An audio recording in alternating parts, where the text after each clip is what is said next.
Saya lepas dapat tahu saya bottom kan. Sebab benda ni first time saya feel benda ni. Bila dapat tahu yang tiada penyikiran tu, dia macam ada something kat dalam hati saya macam buff, jatuh terus. So dia bukan nak nangis yang kau-kau, dia macam sebab lah. Sebab yelah, fans datang, family datang kan. Benda tu je sebenarnya tadi. Sangka tak awak bottom tu hari ni? First time kan? First time. So benda ni memang tak sangka. Sebab saya fikir markah yang 76.9 tu selamat dah. So saya macam boleh kot kan. Saya siap tanya. Dah lepas nyanyi saya pergi belakang. Okey ke? Saya nyanyi tadi. Okey ke? Okey. Faham. Bottom terus. Dengan komen juri macam mana pula? Komen juri tu betul lah sebenarnya. Saya tak ada pengalaman berduet sebenarnya.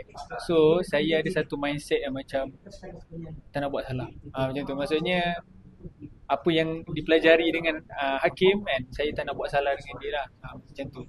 Tadi Abang Ajar kata awak kurang penghayatan kan? Memang kurang ke? Okey, sejujurnya memang kurang. Kenapa? Sebab saya fikir teknikal. Maksudnya benda-benda yang second voice, nak lapik suara hakim, benda-benda macam tu lah.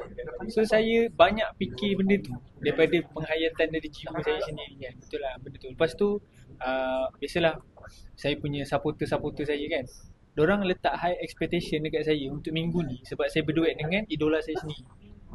So saya pun benda tu pun saya fikir.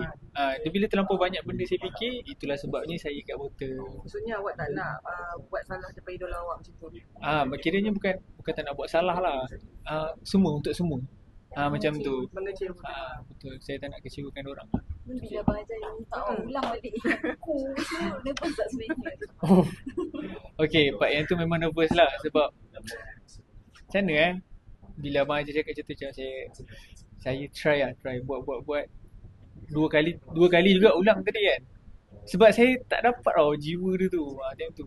Tak tahu lah kenapa saya macam agak cuak sikit. Sebab saya antara juri-juri tu, Abang Ajar ni antara yang saya takut sikit.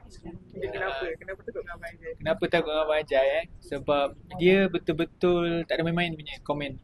Dia macam straight terus. Kalau kau tak sedap lah. Dia macam tu. Abang Ajar macam tu.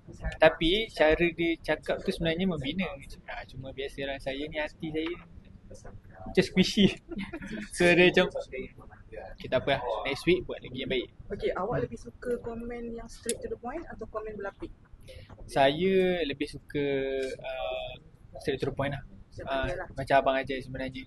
Dia memang sakit untuk terima, tapi dia bagi pengajaran untuk next week. Macam tu. Komen juri sebelum ni semua berlapik ke? Hey! Tak ada lah. Mana ada, semua okey je.